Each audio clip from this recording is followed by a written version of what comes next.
my friends, and my Jeep family. Hey, while the weather is still nice and we're all able to go out and have fun and hang out on the trails, I want to give a personal challenge or ask a personal favor. You see trash? Pick it up. It might not be yours, but just pick it up. In order to keep these public lands public and open to all of us to enjoy for this generation and our children's generations and generations to come, just pitch in, do your part. There you go. That's what I had to say.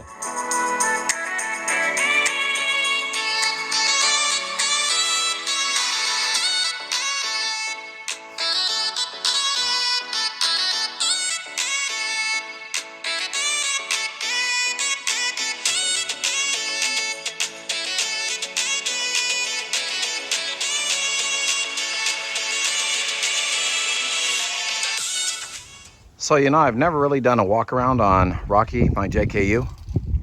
Hashtag Rockie the JKU. So I think it's about time we do that. I want to start off in the front, of course, and needless to say,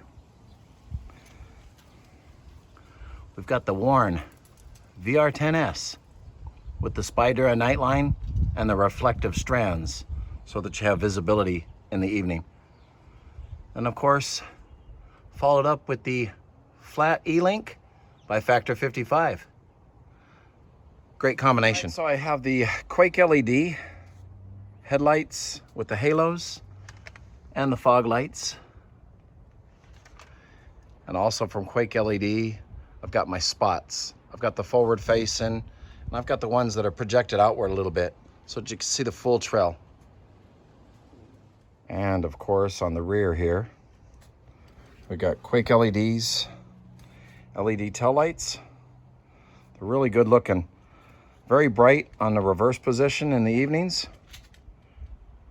And with all those little electronic dots there, it just looks really good going down the road.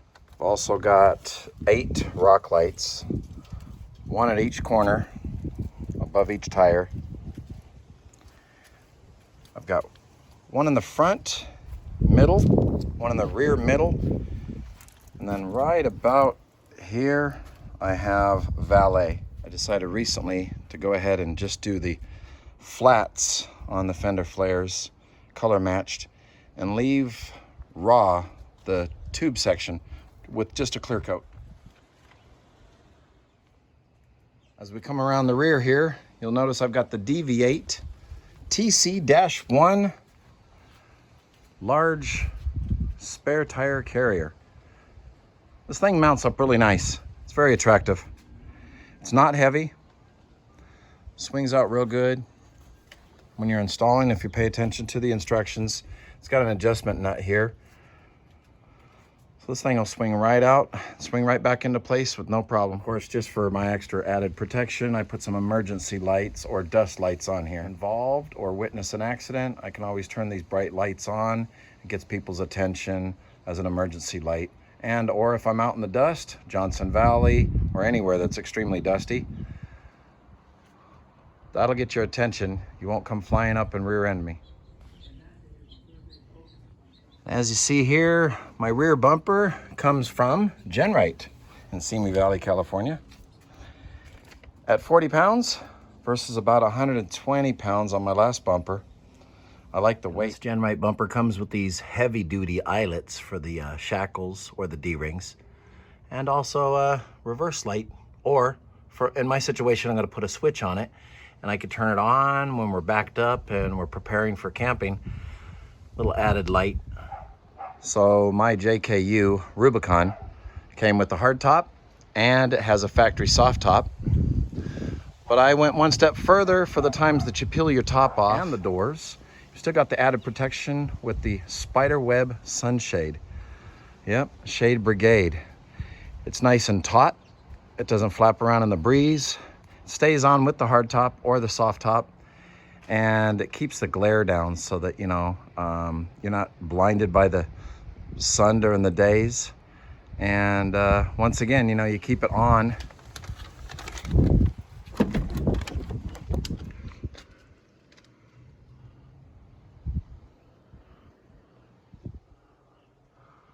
Mine's custom. I had them print Warren Industries and Factor 55 on it. So Rockie is a 2009 Jeep Wrangler Rubicon, and it is it's one hell of a Jeep. It's come a long way in 2 short years. You can see a lot of videos that I've done on my YouTube channel, which you're watching right now, Jaybowmanjeeper. I'm also on Instagram at Jaybowmanjeeper. And if you check me out on Facebook, J Bowman, B-O-W-M-A-N. So let's talk wheels and tires. I've got the, I'm running the BF Goodrich KO2s, and they're planted on the KMC XD 137s. Now these are pretty dirty right now, but I've just got back from Colorado and we're heading directly back to Moab, and right after that, Sand Hollow for the annual Trail Hero. These are 17-inch KMCs. They're a faux beadlock. It's just a one-piece rim. I can air down just about to single digits. I usually stay around 11 or 12, just so I never unbead and have that problem on the trail. Now underneath this cool little beast, Rockie's still sporting the stock Dana 44 front and rear. However, in the past I upgraded to Yukon Gear and Axles ring and pinion 488 gears. Okay, and then after snapping a stubby shaft, I went ahead and put in Carbon Off-Road's chromoly axle shafts. By this time next week, hopefully, you know, because of coronavirus and everything taking a little bit longer, I should have full-on Carbon Off-Road Curry housings. The axle housings will be Curry housings from Carbon Off-Road. They're offering 3-inch tubes with 3/8 thickness wall, massive forged knuckles, thicker brackets. It'll be plenty strong enough to bounce around these 37s, if not bigger, without doing a truss assembly up front. I'm also getting new brakes, brand new unit bearings, and then I'm installing a heavy-duty Synergy chromoly tie rod. High steer knuckles. This thing should have plenty of clearance. One of the best things about using product from Carbon Off-Road is the 10-year complete housing assembly warranty and 15 years on all of the parts that you buy. Chromoly shafts, any other components, 10 and 15 years. It's the best in the market, best in the whole industry. I don't think I've forgotten anything, so go ahead and check out Carbon Off-Road. Tell them I sent you. So I installed all my gears, ring and pinion, larger tires. I went with the AEV ProCal, and I got this thing all calibrated and dialed in. I get pretty good gas mileage on this thing, believe it or not. So I don't have a whole lot going on the inside of my JKU. It will be getting, you know, roll barred sometime next year. I want to kind of work with the company who can help me design something that's custom to me, as long as we're well protected, just in case of a rollover. So on the inside of the Jeep, I also run the rugged radio. So I've got Jeep Unique, Jeepuniq, I believe. They've got a neat little device that comes off the grab handle above your glove compartment. I have the 3.5-inch Superflex short arm kit from Rubicon Express in the Jeep. Now I've had to change out a couple components in the past, but I do have the heavy duty track bar, heavy duty drag link. Also replaced my cross member because I beat that thing into different shape. So I replaced it with Synergy Manufacturing's heavy duty cross member, and it is beefy. Now, I've had this bumper on the JK for, God, just over 2 years.